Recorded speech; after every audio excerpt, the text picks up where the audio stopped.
to Season 2, Episode 9 of the Pack Homework Podcast. I'm Cal, here with my buddies Adam and Wes. Finally got something a little more exciting to talk about after a 5-0 week. The Wolfpack, I think maybe Greensboro might be the best arm we beat all year on Tuesday. Then we beat Campbell Wednesday, and of course swept Wright State this weekend. So big week for the Pack. Got us to 11-5 after we've been a little bit worried about how things were playing out. I think there's probably still some things we can discuss as far as where we're at offensively, health, and lineup wise. But a good week for the Pack. What you fellas think? Wes, you go first, so you don't forget to talk. Yeah, I think it was a great week. The baseball team did all you could ask for, and I think UNCG and Campbell are both two really good midweek games, and the pitcher today for Wright State was a really really good pitcher, and he had some really really good stuff. And honestly, I think the entire game he only made one mistake. That pitch he threw to McHugh, and I think the official stat just said 390 on that, but that thing that maybe like that was blasted. Wasn't it like a 33-degree launch angle too? But it was just one mistake, but it was a big mistake, and I think it's exciting to start to see some offense come together, and as we've talked pretty much every week, the pitching's been phenomenal. So excited to see that, and we did a lot of this week without Decrecio in the lineup for the most part, and arguably he might be the most consistent batter that we have so far. Yeah, that ball that McHugh hit was absolute. It looked like to me he hit it 450, but I wasn't there today. I was traveling back, but man, it was crushed. Adam? Yeah, I think we did what we kind of unanimously said last time we needed to do to get back on track. Right, was win these 5 this past week, and it really felt like we played pretty good baseball. I mean, we were both like you mentioned, faced a really good pitcher at UNCG, and then to kind of handle Campbell like we did felt good after our recent woes against them, and Wright State had played a bunch of good teams too, leading up to the series with us. So, yeah, it felt good. It feels like we're getting back on the right track. I don't know what, after today's performance by Marone, what that puts our starters ERA down to, but it's got to be below 1 now. I have some stats that I'll share with you. Well, for this week, in the 5 games we played this week, our staff ERA was 1.09. Well, and I meant this week. Like our starters ERA for this week it's probably below 1, right? But below 1, I would think that's right. Yeah, after last year, just and to start this year, just a midweek win seeming so elusive to beat Greensboro and Campbell was a pretty good feeling. Now a lot of guys threw good for us this weekend, but I had some notes on some fellas this weekend and this weekend in general. I brought up our 5 sophomore arms. I picked those guys not because I don't appreciate our juniors and seniors and our freshmen. Shout out to Anderson Nance. Freshman went 7 scoreless innings in his work this week. But the 5 sophomores that we've probably talked about a lot last year and in the preseason this year, Jacob Duden, Cooper Consiglio, Ryan Marone, Heath Andrews, Jackson Lucas, and Camden Wimbish. That's actually 6 sophomore arms. They threw 27 innings this week, 3 earned runs, 40 strikeouts, and this is the number that's crazy to me, 2 walks. Yep. That is absolutely getting it done. Another little nugget I pulled for you guys is that after Duden came out last week against Canisius in the game on Saturday where, we couldn't close the door, we ended up winning on a walk-off 12-11.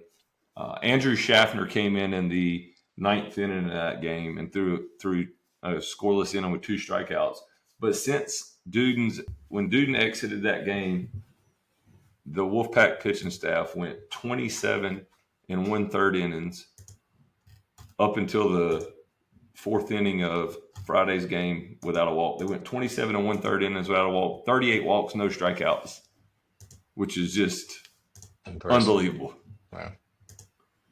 So we talk a lot on here. I know I probably beat it to death about how if you throw it over the plate, good things tend to happen. But tip of the cap to Coach Chrysler and whatever we're doing to get more balls in the zone. I think Jacob Duden was probably one of the bright spots for this week as far as seeing him bounce back. He threw 5 innings this week, 2 different appearances. Actually started against Greensboro, but he threw 5 innings, 1 hit, 10 strikeouts, no walks.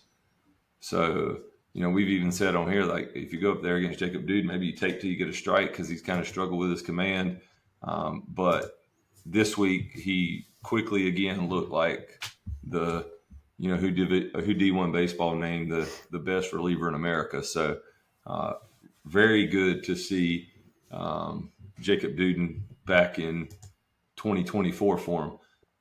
Before we go any further, while you're on him, I was going to mention he also lowered his ERA from 20.25 to 7.04. Yeah, pretty efficient week. Yeah. While we're on that, we had a listener. One of our listeners said that we should start having a Pat Homer pitcher and hitter of the week. So we're gonna do that. We're gonna do that right now. And as good as Jacob Duden was, we'll start with the pitcher of the week. I think it's unanimous who the pitcher of the week is going to be, but I'll let you go first, Adam. Got my bandana on. Oh man. So back-to-back complete games for Mr. Sophomore, Mr. Marone. I think he ended up throwing 126 pitches a day. Had a great pickoff play in the third. I think it's pretty unanimous that it's Ryan Marone. I mean, the kid has turned into quite the starter for us. We were excited to see him, but man, he's 3-1 on the year now. See how many innings? Well, I mean, he pitched 9 this week. He's up to 26 innings at a 173 clip, 173 ERA. Yeah, and he came in with a 2.65, so he's down to 1.73. Struck out a career high 14. Fanned 9? Was it 9? I think it was 9 consecutive. Yeah. Man. Lowered his batting average from 210 to 187. Opponents got a 187 batting average against him. But so on the season now, he struck out 38 and walked 3. So that's unreal. Wesley, do you want to vote?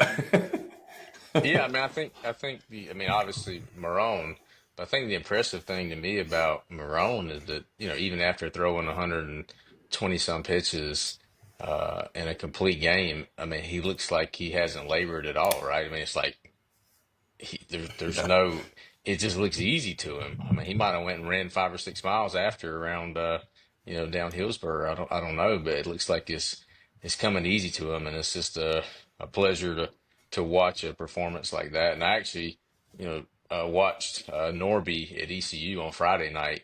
So, watching that, Norby struck out. I think he ended up striking out 19 against Coastal. So, what a weekend of baseball to watch when you watch the lefty at ECU have a performance like that, and then Marone as well. And we talk about it all the time. The talent of baseball here in our little 100-mile area is really impressive. Yep, I'll go ahead and make it unanimous. And what's funny is when one of our listeners sent me a text message and said we need to have a Pack Homer pitcher of the week. He said this was on Friday. He said, I'm going to go ahead and nominate Dom Fritton because Dom was phenomenal on Friday. He had 10 punch outs, 1 earned run, 1 walk, threw 6 2/3. He threw Dom threw 103 pitches, 70 for strikes, just pounded the zone. I mean, any other week, I mean, he might be up for ACC Pitcher of the Week. And then Marone goes out today, and I was reading on one of the message boards, one of the NC State message boards, that how do you let that guy throw 126 pitches? Well, the reason he threw 126 pitches is because it was like the 6th, 7th, and 8th inning where he struck out 9 guys in a row. Like, he was absolutely cruising at the end. Like, he was throwing it wherever he wanted to, whenever he wanted it to. I mean, and to Wesley's point, I don't know if he ever broke a sweat today. Hour and 52-minute game time. Hour and 59-minute game time. The other thing that was pretty cool at the end of the game, I don't know if y'all caught it, was like when the players were lining up, shaking hands. As my 8-year-old softball players do when they're shaking hands, say GG instead of good game. But I saw a couple of those. But just how excited both him and Sosa were. They just had huge smiles on their face. They were both just really jacked for Marone to close it out right there and throw the complete game. You could tell. I mean, he was real excited. It was the biggest smile I've ever seen from the guy. I mean, he's so focused, but man, he was really fired up, and Sosa was too. So that was a pretty cool moment there at the end. I'm glad the camera saw that because I normally would have turned it off by then. All right. Now we have to pick a Pack Homer pod. We're going to make this a tradition now. Hopefully for the rest of the year we kind of swing the bats more like we did this week, because a couple weeks ago it had been really hard to pick a hitter of the week. I'll go first for our hitter of the week. My choice would be Mr. Josh Hogue, and we were kind of down on him in the beginning of the year. He's still coming back from a pretty gruesome injury, and he's still, even today, he hit that ball to the warning track. And when he was coming off the field, I was like, gosh, he's limping a little bit, but man, he's swinging it good. He went off the bat. I thought that was gone. I did too. I thought he got all of it, but he was 9 for 20 this week, so 450 on the week, 2 home runs, 4 doubles, drove in 8, hit a grand slam against Campbell. I think a week ago at this time was hitting 212, and after this week he is up to 302. And one of the things I want to say about Josh Hogue is, we've played some teams that, other than our weekend in Jacksonville, we haven't played, what maybe folks would say is great competition. And I do think this Wright State series is going to be a better series win at the end of the year than it is now. I think they're going to, they have nine of their losses are to Auburn, Ole Miss, and NC State. So I think they're better than their record for sure. But I know Josh Hogue can hit in the ACC because he did it last year. And I think our question was he going to get healthy enough that he could produce for us? So really encouraging to see him swing the bat the way he did this week. So my pick would be Josh Hogue. Wesley? Yeah, I go the same direction with Hogue, and I think even more important, you can see the confidence on his face. He was excited. He had a really good week. But we've been asking about who's going to emerge as the leader, and I think that's what you need with what was a necessity for an upperclassman like him. And when you start seeing during the commercial break when it shows the three upcoming hitters, and it looks a little more scary to opposing teams now when Hogue's hitting like he is than maybe before. So I think the confidence for Hogue is something you had to have, but from a leadership standpoint, we really needed Hogue to break out, and and it appears like he's becoming more and more comfortable with every at bat. Adam? Well, just to be different, I'm gonna say guy that we've talked about a couple of times, but Matt Hefner this week was 4 for 10, upped his batting average from .091 to 238. Also had a home run and 5 RBIs. So it was nice to see Matt. He's been such a solid plug and play defender for us, and we've already had to use him at several positions. You know, he had to play short a couple times this week, and he's obviously been the most consistent defensive third baseman that we've had season to date. So it was nice to see him hit the ball a little bit. I mean, we talked about it, I think maybe last week. You know, he was putting the ball in play, hitting the ball hard. When we were in Jacksonville, he was hitting the ball hard just right at guys, you know, and so it was nice to see some fall for Hebner, but I'll go that route just to be different. All right, tip of the cap to Mr. Hebner. But I guess 2-1. We'll make this week's pack homer pod hitter of the week, Mr. Josh Hogue. Couple more nuggets before we move on to a little bit of ACC and top 25 commentary, and then close with Virginia Tech and North Carolina A&T, who we have this week in the midweek. Couple other shout outs. Ty Head, now we've played 16 ball games. I didn't realize it today, and he got lucky, but you know, there's no pictures in the scorebook. But Ty Head today, when he reached on the pass ball on the third strike, he has now reached base in all 16 games. So that's pretty impressive as a true freshman. And guys, he's playing a great center field.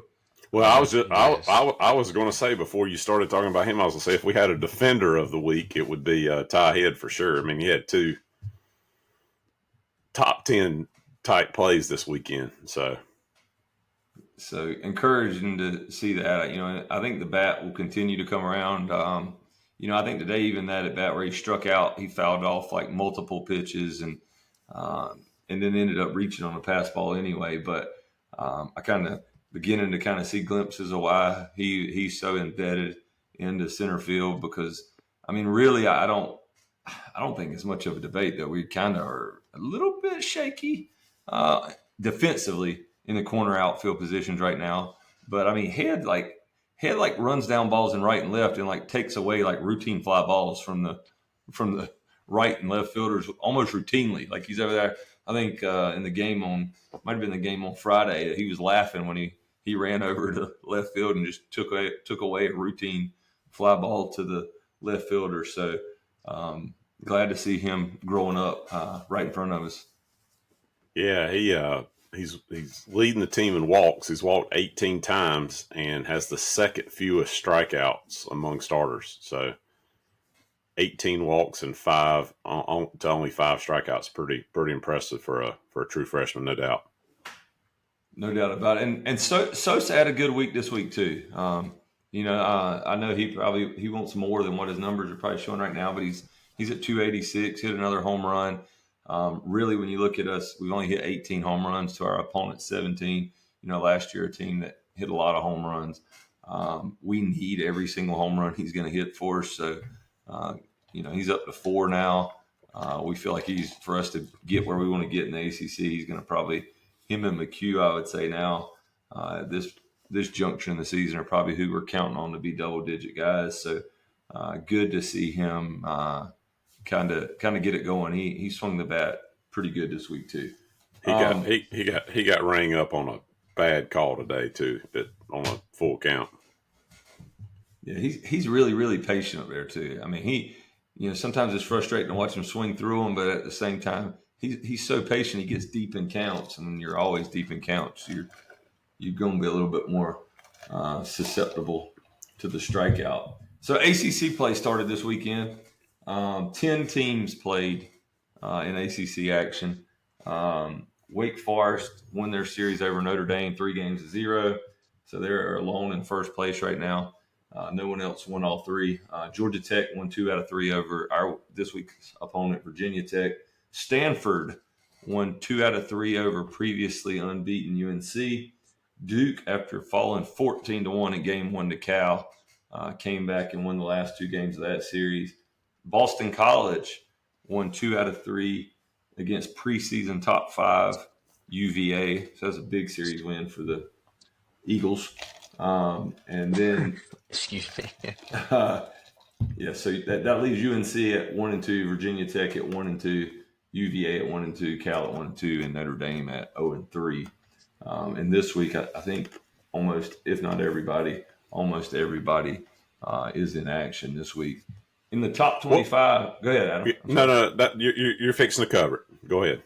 I was going to say in the top 25, we're down to 2 undefeated teams remaining in the country. Tennessee is at 16-0, and Florida State, ACC Florida State, is 15-0 right now. Tennessee went 5-0 this week. Florida State went 4-0. I would think some of the things that stand out in the top 25 is that Texas A&M really seems to be struggling to find their way early. They're 9-6. Went 3-2 this week, but they lost. Texas A&M lost to University of Texas San Antonio, and then today you would think that arms wise, Texas A&M would have a lot more arms than New Mexico State on a Sunday. And after beating up on New Mexico State 19-0 in game 1, and 7-0 in game 2, they lost 4-1 on New Mexico State today.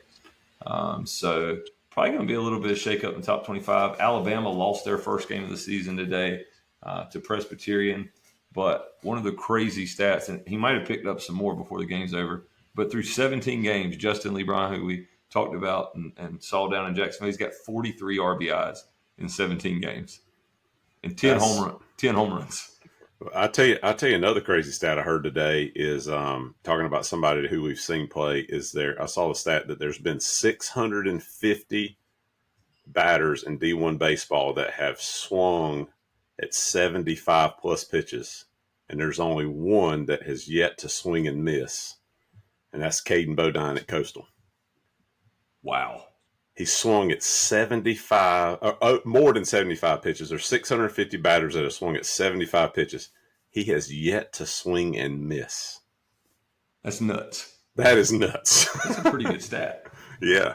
And they beat if you saw the D1 guys, they pick a lot of the big series every week. And Wesley mentioned earlier they had ECU this weekend.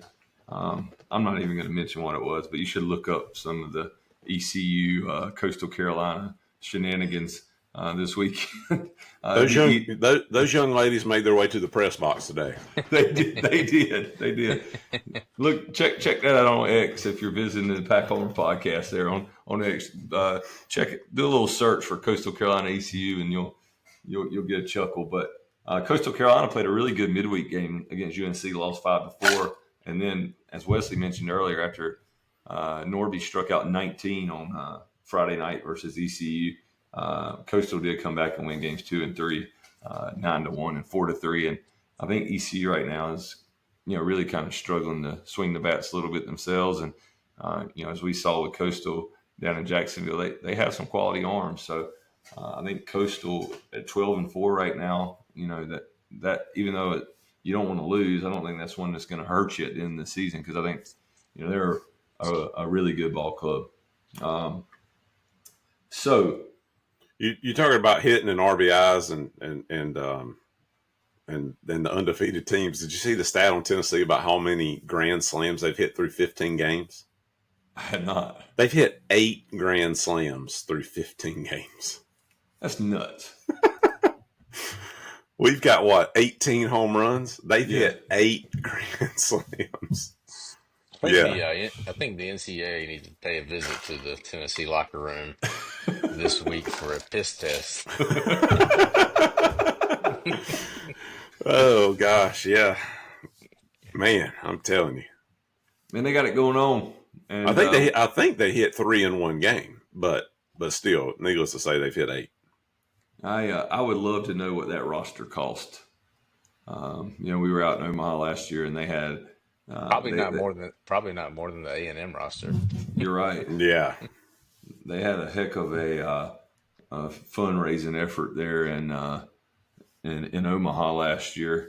But yeah, a couple other guys I wanted to mention because I was looking at some stats today that I just thought are insane. A guy named James Quinn Irons. We know a James Quinn. We don't know James Quinn Irons though, but. James Quinn Irons for George Mason is hitting .569 through 14 games. And then, Adam, down there in your neck of the woods at UCF, did you know that Mr. Espinal, I think it's Edion Espinal, is hitting .543? I didn't realize it was that high. I saw when it was like 480 or 490. Yeah. And Tennessee, by the way, has a freshman DH hitting .514. So with 5 home runs already. So Levi Clark. Golly, man. just a couple of the numbers I was running that stuck out. I wonder if Peebles is even playing for Tennessee. Is he even playing any? He is. He's playing well. He's playing really well. He had a home run this weekend. He's playing well. And I don't know if you guys have. There's been a lot of it on X about VMI stolen base stats. I think they probably after this weekend they've already stole 100 bases. You know, we're talking about NC State maybe needing to run a little more. We've stolen 8 bases all season, and they have stolen probably 100 now. But they have, if you look at the Division One baseball top 10, they have 3 guys in the top 10, but Owen Prince, rather them, has already stolen 27 bases in 14 games. So you talk about cutting it loose. That's like Trey Turner freshman year style right there. Ricky Henderson.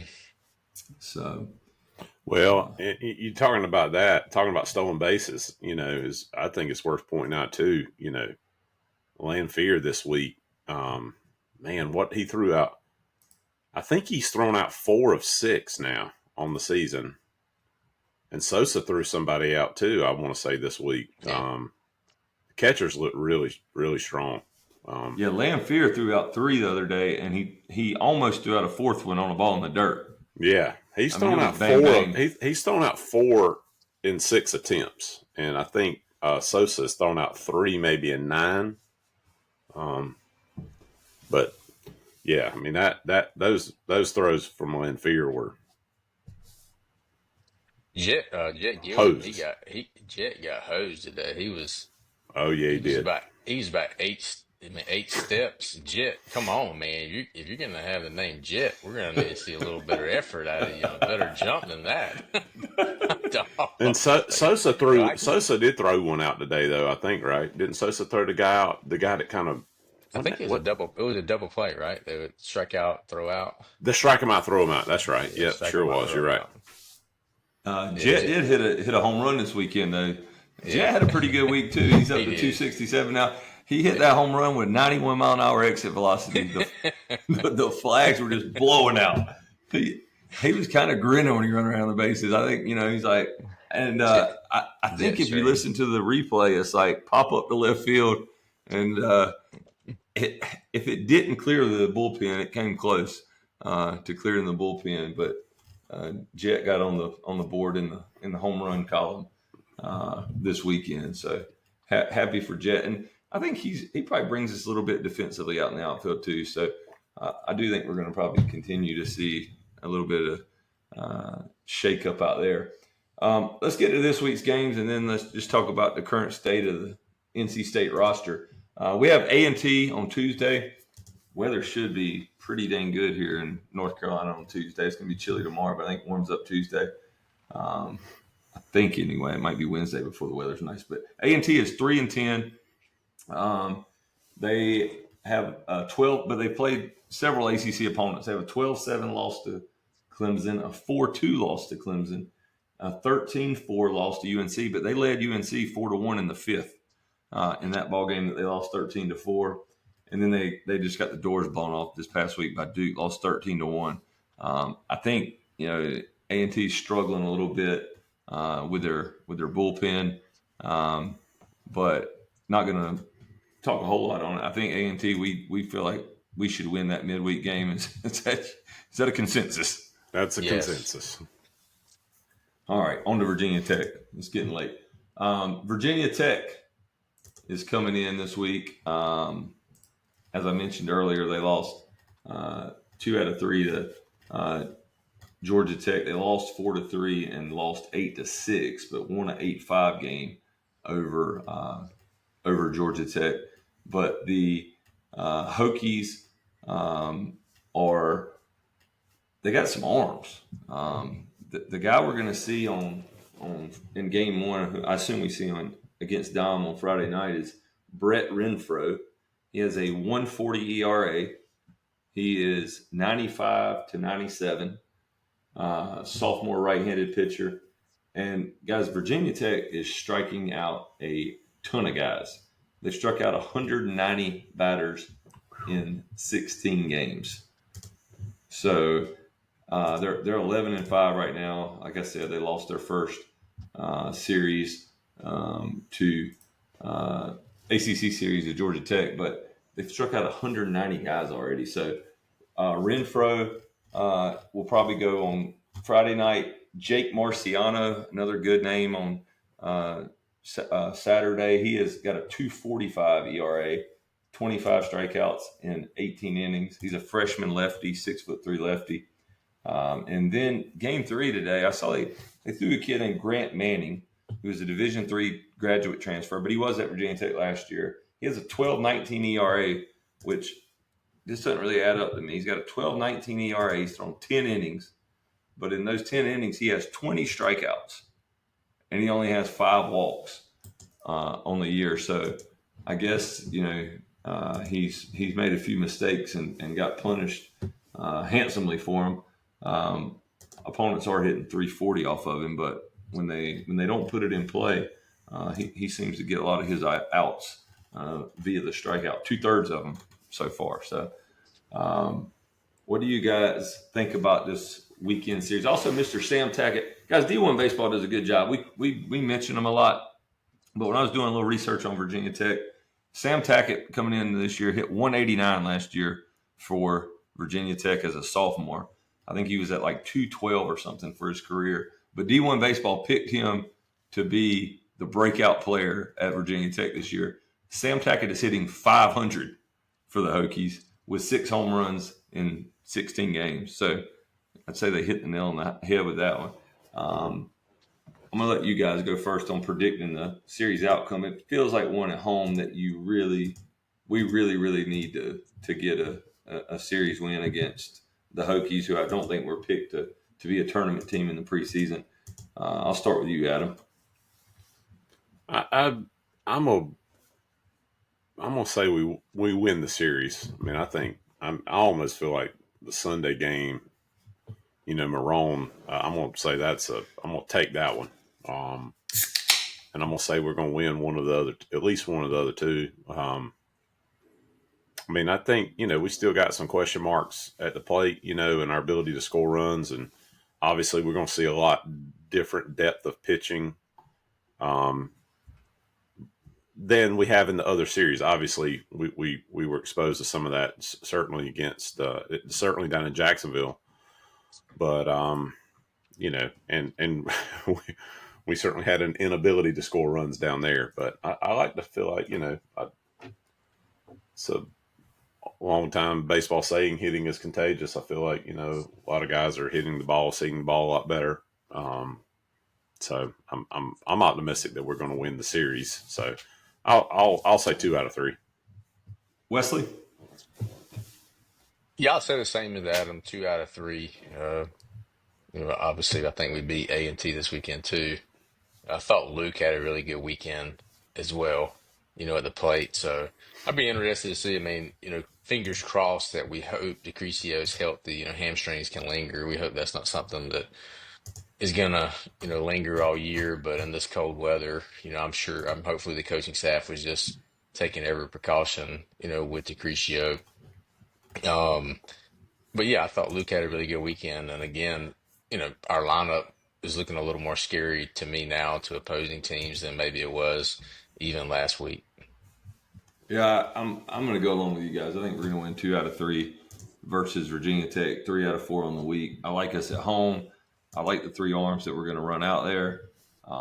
Definitely feel a lot better in the bullpen now with, Anderson Nance, Camden Wimbush, guys that we were not counting on. We were, of course, counting on Cooper Consiglio and Jacob Duden to be lights out. But to see Duden seem to kind of caught his stride. Consiglio was phenomenal this week. He threw 4 innings, gave up 1 hit, and struck out 6 against Greensboro. So to have those guys give us a little depth in the bullpen, we're at home.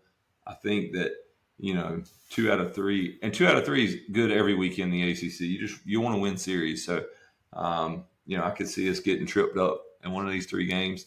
But I do think that we're gonna finally pick up a power. Is it a power 4 or a power 5 victory now? I think we're going to pick up a power 4 series victory this weekend against Virginia Tech.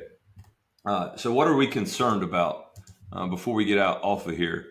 I'll go first. One, Wesley's already said this, but Justin Decrecia's health. Like I feel like we need that guy healthy. I'm a little nervous about that. Um, I am still like I think all of Wolfpack Nation who follows the Pac-9 is nervous about whether or not we're going to see Derek Smith anytime soon. I will tell you that when you're playing Wright State and you're playing Canisius to maybe only have to use Duden one time and Consiglio one time, and you can kind of piece it together. But in the ACC, like I do feel like we need that one more dominant piece in the bullpen. I like Duden to D-Rock, quite honestly, a little bit better than, putting all our eggs in one basket. Because, even last year when D-Rock didn't throw good, Duden would, came in a couple of times behind him. It's just nice to have two. That was a luxury. So hoping to see D-Rock sooner than later. Matt Willardson has not thrown in a couple of weeks after, looking pretty good in one outing and then getting roughed up in another one. And then the last thing, is I think there still are question marks on how good we're going to swing the bats against elite pitching. So those are kind of my question marks for the week. Adam? Yeah, I think I would agree with that. I still got some concern about, hitting against ACC pitching. I mean, it's going to be a lot different. We were really worried about it, here and 2 weeks ago, especially after coming out of the Jacksonville series. But, I'm happy with what we've done since then. I think, we've had some new guys step up. It's been nice to see some of these other guys playing and filling in nicely. I'm not really concerned about the starters. Those guys have been just absolutely solid. I think that's going to continue, but we're going to have to score more runs than we had to score against Wright State. Even with the pitching is dominant, the starting pitching is dominant. It has been, so still a little concern there. I hope that still got a lot of confidence in Sosa, obviously, and just want to see him pick it up and get on schedule for the expectation that I think that we all had for him. So, but again, he's had a good week, and it just sometimes just takes a little bit of confidence, and I'm hoping that this week was a stepping stone for him on that. So, Wes? I don't think we have any more concerns than anyone else on the ACC, right? Maybe other than Florida State. Everybody is going through their challenges. I'm pretty sure Virginia lost their series this weekend to BC. Is that right, Cal? Yep. mm-hmm. Carolina lost their series to Stanford. So, everybody's figuring it out for the most part.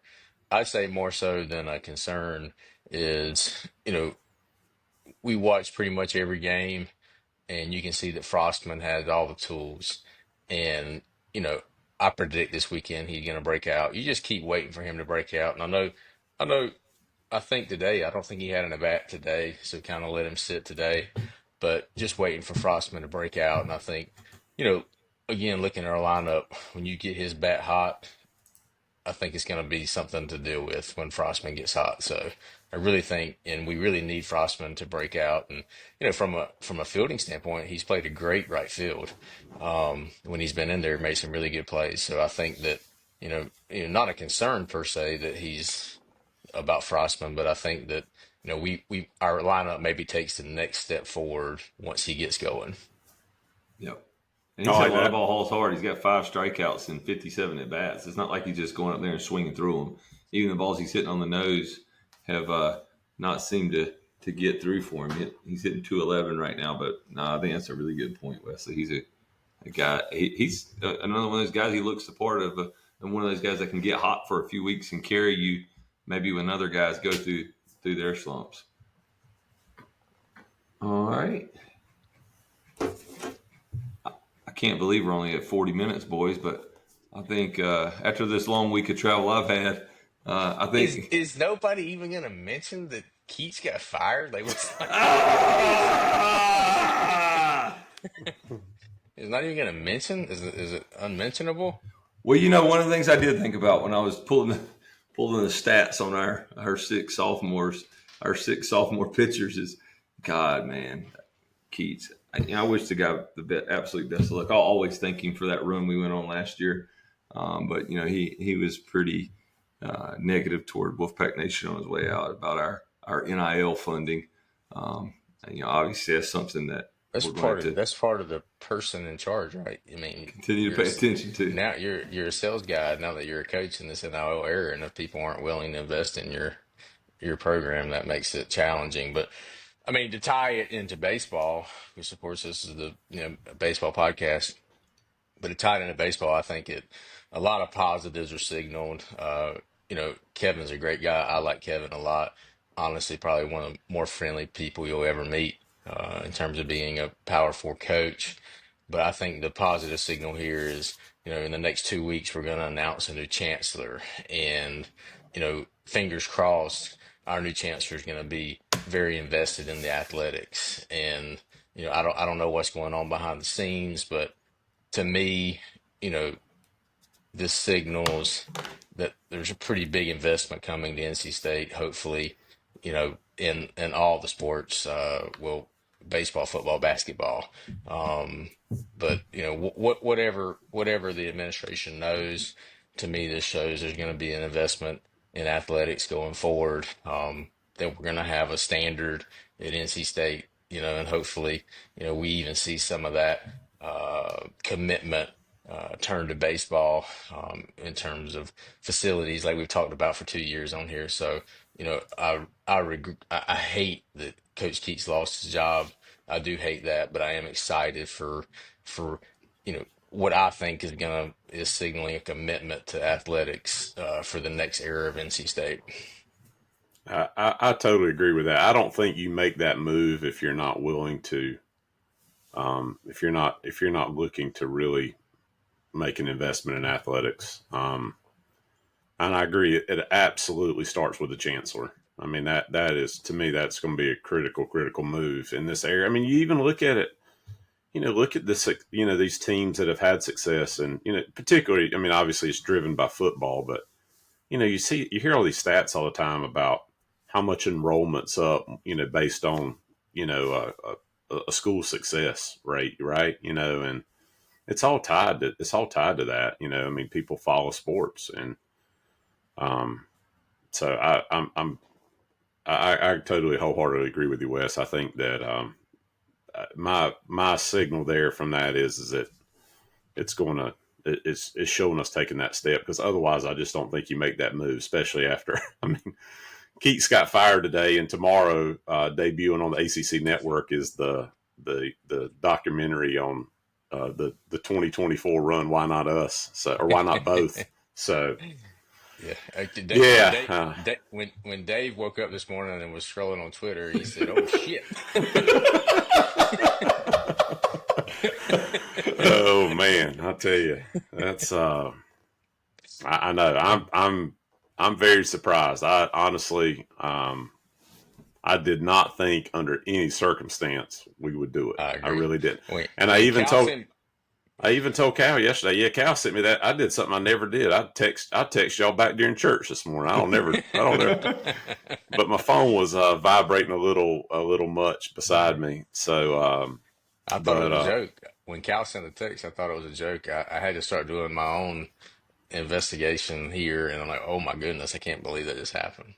and I was on Cal, a I, Go I ahead, was Adam. no, I was saying, I was telling you yesterday when we were at a trade show yesterday, and I was telling you, I said, I don't get, especially after that. I mean, that just meltdown yesterday at Miami.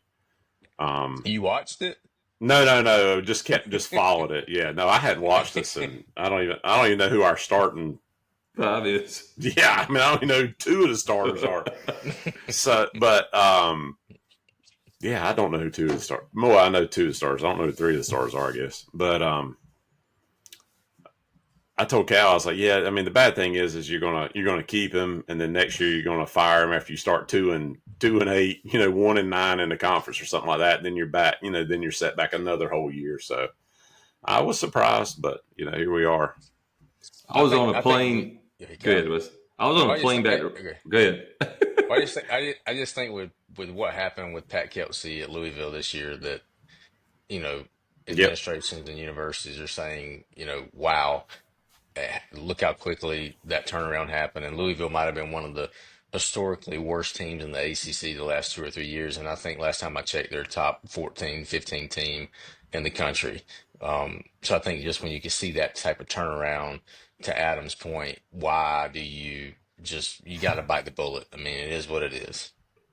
Yeah, I was on a plane back to Raleigh this morning from Orlando. I was down there for a trade show, and it spread like wildfire on that aircraft. I mean, it went from the front of the plane to the back of the plane in no time. And, everybody was trying to get their Wi-Fi working.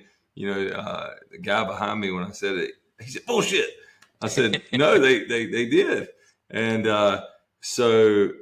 and to your point, Wesley, I think that because we took a lot of flack too. Like if you go scroll Twitter, there's a lot of people that love the move, and there's a lot of people criticizing it. But I think to both of you guys' points, you don't do it unless you're serious, or I at least hope we didn't do it unless we were serious. Agreed. And I still got some concern. Are we really serious? But I think that's definitely the signal. I think the time again to timing with the new chancellor, which my understanding is going to be announced here at least within March for the new chancellor. So I'm sure the board of governors and everybody is clear about who that's going to be. At least gives me a little bit of optimism for how that's going to play out, at least as far as NC State. And again, let's not forget what the school up the road did just a few months ago. Hiring Bill Belichick to be the coach. So this gives me a little bit of optimism that we're not going to sit there and continue to to have substandard seasons for at least for the major sports.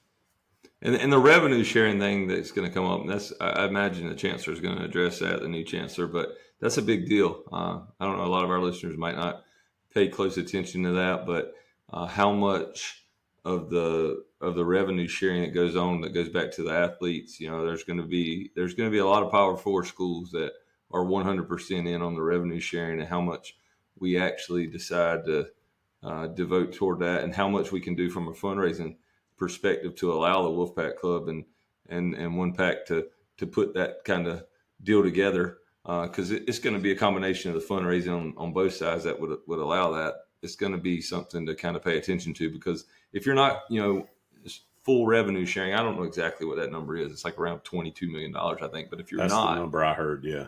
If you're not at full revenue sharing, you're behind the eight ball before you ever start. And I don't think you're going to go out and make the hire that you want to make unless you put some of that, in writing.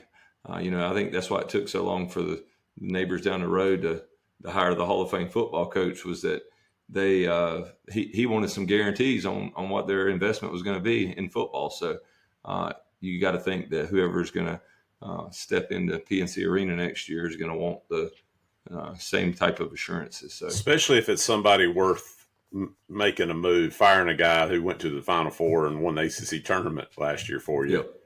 I mean, I will say one negative to this is I had already earmarked that 4,000 for my season basketball tickets to something else for 2000 for next fall. And I guess that maybe the renewed optimism, I gotta rebudget here how we're gonna. Cal and I, on the flip side of that, Cal and I have budgeted way more than that cost to go to Maui in November, and so now there's a lot more optimism about that trip. We're not just worried about booking tee times; we're worried about actually maybe watching a couple of basketball games. Some of the basketball games. That's right, yeah. So yeah. It was ridiculous. I mean, honestly, if you think about the turnout at PNC the last 2 months, I mean, you really have to do something. So anyway, here we go. A new era, new season, new chancellor. Hopefully that we're all going to be we're not going to make jokes on the basketball team on next season throughout the Pack Yeah. Homer podcast. Hopefully, we're only like it's going to be like. Hopefully, it's only going to be like 22 months in between ACC road wins, and not more than that. Right. Amen. Oh gosh, because we're at like 13 right now. So, but we do have a Final Four and a ACC tournament championship sandwiched in between. ACC road wins is kind of hard to believe, ain't it? That's crazy. Yeah, hadn't had one all year, and then didn't have one since February last year. So, all right, big week for the Pack. We open up ACC play. Weather right now in the 7-day looks like it's going to be pretty close to perfect. So, hope the Pack can get a series win to start the season, and we will talk to you again. We need to talk about. We need to do this next time, Cal. Is last year we did a ACC